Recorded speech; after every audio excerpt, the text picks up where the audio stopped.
Hello guys, welcome back to my channel. আমি একটা নতুন ব্লগ নিয়ে চলে এসেছি। ব্লগটা তোমাদের ভালো লাগবে কি না লাগবে জানি না, কারণ তোমাদের ব্লগটা দেখানো খুবই জরুরি। চলে আসো, মেন পয়েন্টে আমি আসি। মেন পয়েন্ট হচ্ছে, তো হ্যাঁ, আমি কি বলতেছিলাম তোমাদের, মেন পয়েন্টে আসি। জানো তো বন্ধুরা, আমার ভাই একটা মেয়েকে তুলে নিয়ে চলে এসছে। মেয়েটা হচ্ছে খুবই অল্প বয়সের মেয়ে, কারণ এই মেয়েটার সঙ্গে ও ভালোবাসা করেছিল, তার জন্যই তুলে নিয়ে চলে এসছে। কারণ মেয়েটার বাড়ি থেকে বিয়ে ঠিক করে ফেলেছিল।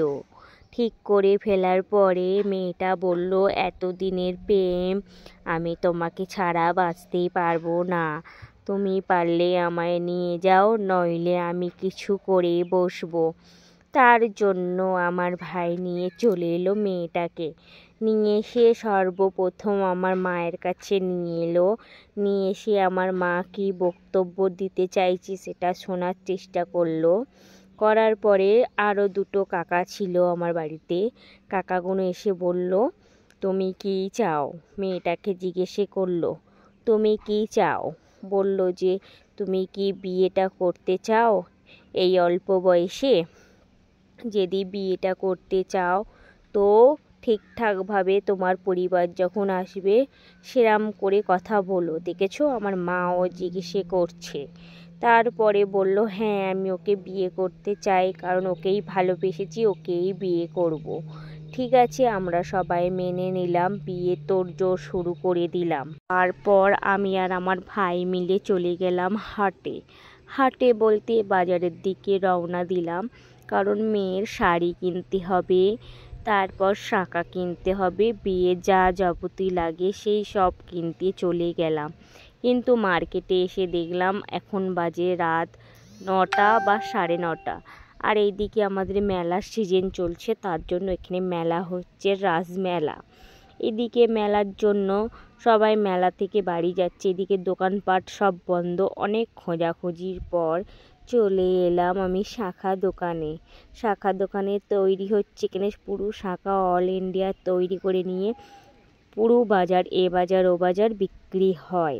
শাঁখা কেনার কমপ্লিটের পরে তারপর চলে গেলাম আমি আমার ভাইয়ের ধুতি পাঞ্জাবি কিনতে। সর্বপ্রথম কিনে নিলাম বলে, তারপরে কিনে নিলাম আমরা উড়ুনি কেনার পরে চলে গেলাম টোপরের দিকে। টোপর কেনা কমপ্লিট হয়ে যাওয়ার পর তারপরে বইয়ের শাড়ি কিনে নিয়ে এবার বাইরের দিকে রওনা দেব।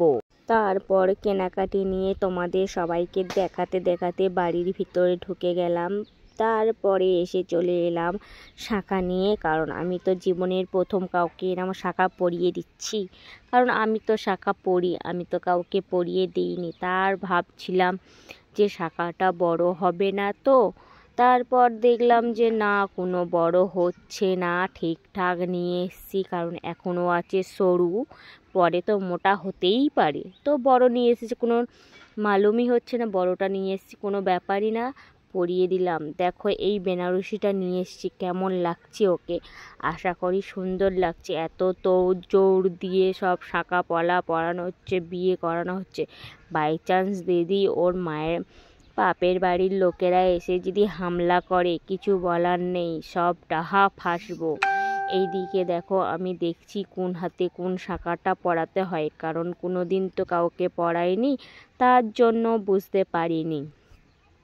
এইদিকে শাঁখাটা ভুলভাল পরাচ্ছিলাম বলে আমার মা বলছে, এই দিকের শাঁখাটা ওই দিকে যাবে, ওই দিকের শাঁখাটা এই দিকে যাবে, কারণ ওর হাতগুলো ছিল খুবই শক্ত, প্লাস্টিক দিয়ে পরাতে হচ্ছে। তারপরে বললাম, তুই নিজে নিজে পরার চেষ্টা কর, কিন্তু খুব সাবধানে, যেহেতু ওকে অনেক দিন আগে থেকে চিনি, তার জন্য ওকে তুই তাকারি করছি।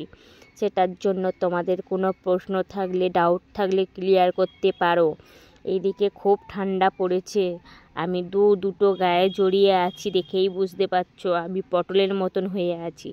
এইদিকে আমার এতই ঠান্ডা লাগছে, ভয় লাগছে, বলার মতন না।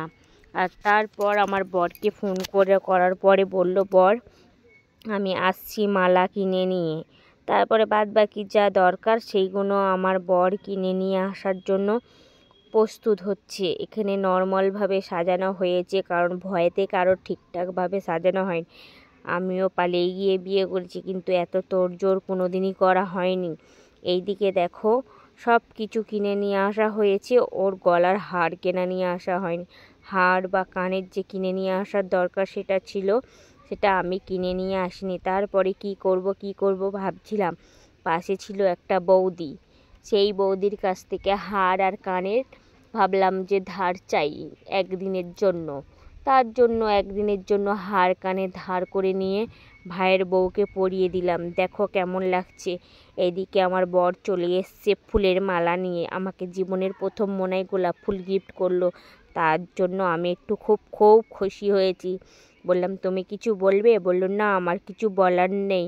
এদিকে আমার ভাইকে দেখো বরমশাই সেজে কেমন লাগছে, কারণ এতই ঠান্ডা পড়েছে সেও গায়ে থেকে সোয়েটার টুপি খুলতে পারছে না।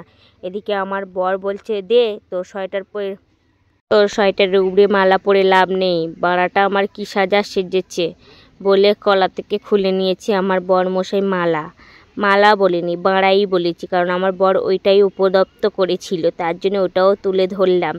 আর এই দিকে দেখো আমার ভাই রেডি হয়ে গেছে, বউ নিয়ে বিয়ে করতে যাবে। ফাইনালি চলে এসেছি বিয়ে করার জন্য পুজো বাড়ি নয়, এটা হচ্ছে মানে মন্দির, একটা ছোট্টখাট্টো বাড়ির মন্দির। তা সেখানে পুজো হবে, কারণ এখন বাজে রাত 12টা, কেউ নেই বিয়ে দেওয়ার মতন, তার জন্য লোকের বাড়িতে গিয়ে বিয়ে দেওয়া হচ্ছে। অবশেষে মালাগুলো বের করে দিচ্ছে মালাবদন হওয়ার জন্য। মালাবদন অপরযুক্তে মালাবদন করার পরে আমার বর কি করেছি, মালাটার পরানোর পরে টোপরটা পরিয়ে দিচ্ছে। বলছে বাড়াটা টোপরটা তো পর, তার জন্য টোপরটা পরিয়ে দিচ্ছে। এই দিকে দেখো আমাদের ঠাকুরটাকে কত সুন্দর লাগছে। ঠাকুরের সামনে আমার বরটা গালাগালি দেয়, কারণ ওর প্রতিকটা ওইটা ওঠে তার জন্য। আর এই দিকে মা, এটা কি ঠাকুর বলো তো? এই ঠাকুরটার নাম হচ্ছে বিপত্তারিণী মা, কারণ সবাইয়ের বিপদ থেকে রক্ষা করে, তার জন্য বিপত্তারিণী। আর এই দিকে যে আমার গায়েতে আর একটা চাদর ছিল, সেই চাদরটা টেনে হিঁচড়ে খুলে নিল আমার বর, নিয়ে বলল ব্যাকগ্রাউন্ডটা সুন্দর রাখা দরকার, কারণ মাটির মন্দির তো, ব্যাকগ্রাউন্ডে সুন্দর করতে গিয়ে আমার গায়ে থেকে চাদরটাকে খুলে নিল। এই দিকে দেখো আমার ভাই অলরেডি বিয়ের পিঁড়িতে বসে গেছে, বিয়ে তৈরি হওয়ার জন্য শুরু করে দিয়েছে। এদিকে সিঁদুর পরাবে, এবার সিঁদুরটাকে তোড়জোড় করছে। মোটামুটি ভালোভাবেই ওদের বিয়েটা কমপ্লিট হয়ে গেল, কিন্তু বিয়েটা কমপ্লিট হয়ে যাওয়ার পরে সবই ঠিকঠাক ছিল। তারপরে ওর বাড়ির লোকেরা ফোন করে বলল কোয়েল তুই কোথায়?